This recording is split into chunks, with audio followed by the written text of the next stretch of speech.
Welcome back to Houston Life. April is National Donate Life Month, a time to set aside to raise awareness of the importance of organ, eye, and tissue donations. Yeah, being a donor can be a life-changing experience for both the donor and the recipient, of course. Our next guest knows this firsthand, and joining us now is two-time liver transplant recipient Roxanne Martinez, along with Dr. Steve Bynon, Chief of Abdominal Transplant at Memorial Hermann Texas Medical Center. Welcome to you both. Thank you. Thanks for having me. And Dr. Bynon, I understand, as Courtney just mentioned, April is National Donate Life Month. So over the past 28 years, 165 million organ, eye, and tissue donors in the U.S. have been registered. Why is there such a critical need for this? Well, in our country, a third of all deaths are due to chronic organ failure, actually. And only about 3% of those can be addressed through organ donation. So clearly the need for more donors is there. And it's in kidneys, livers, hearts, lungs, pancreas for diabetes, eyes for people who need new eyes, basically. So there's a huge need. And who can be a donor? Just about anybody actually can be a donor. Doesn't always mean that we'll find a useful organ from that person, but almost anybody can be a donor. There are some exceptions if you have previous cancer, things of that sort. But I think one of the big mindset changes in the country was the idea that, anybody over the age of 50 could be a donor. Say, for instance, when I first started, very few donors were over the age of 50. But, some organs don't age. And so to meet the demand, we've looked at older and more what we call expanded donors. And it's paid off with saving some lives. It's interesting when we have the conversation about organ donation, because clearly if any of us or someone we loved needed an organ, we wouldn't hesitate to be the recipient of an organ. But it's interesting that people might hesitate to give, so we'll shelve that thought for now. But Roxanne Martinez, you are a two-time liver transplant recipient. Tell us a little bit about your story. Did you ever think you might need to be a recipient?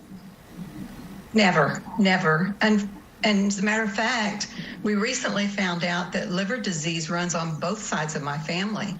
So within a few years, I lost my father and my older brother.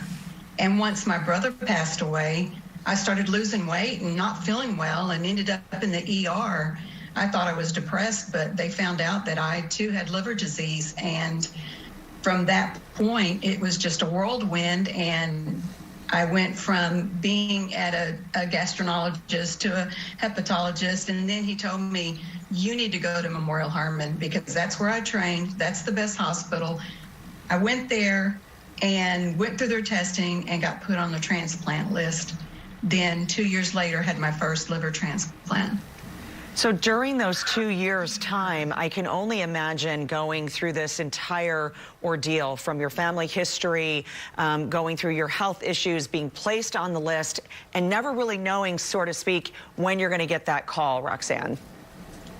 Definitely. You don't know. I mean, you could be, as a matter of fact, my husband and I were sleeping. The phone rang. Neither one of us answered it. It then went to my daughter in Dallas. She didn't answer the phone. Then my sister got the call. She called me and said, wake up, they've got a liver for you. And at that moment, you feel you're overwhelmed with the feelings of, oh my God, somebody has lost their life. And now I'm going to have this major surgery. What's going to happen? I mean, just so many emotions run through you, but here I am today. I can only imagine what it would feel like to get a phone call like that. Roxanne and Dr. Bynon, to both of you, I mean, I feel like the takeaway here is you want to get the word out that people should be signing up to be donors. Is that right? That's correct. Absolutely. I mean, and that has changed so much now that you can let people know many different ways. We used to have to talk to the next of kin of the family, but through their donor registry, say for instance, a person can let their wishes be known or signing on your driver's license, so your family doesn't have to make that very tough decision at a very tough time in their life, obviously.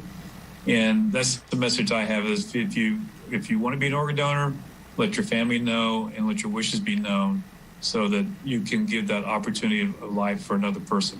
And doctor, are we seeing an increase too? Because I know, as you kind of alluded to a few minutes ago, that the numbers have really increased as far as donor. I think many years ago we weren't seeing a lot of donors in the pool.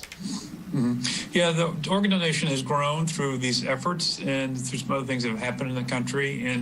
But every person that donates potentially can save, 7, 8, 10 lives actually. That really is incredible. The thing is to get the message out and let people know what your wishes are. And, nothing's possible without the donors. They are the real heroes in this whole deal. And of course, Dr. Bynum, we have to acknowledge the surgeons who make this process happen. Thanks to you both for your time. Dr. Steve Bynum, Roxanne Martinez, thank you so much for sharing your story, and best of luck with your future of health. Thank you. Thank you very much. And to our viewers, if you would like more information, you can visit memorialhermann.org/transplant, or you can call 713-704-5200.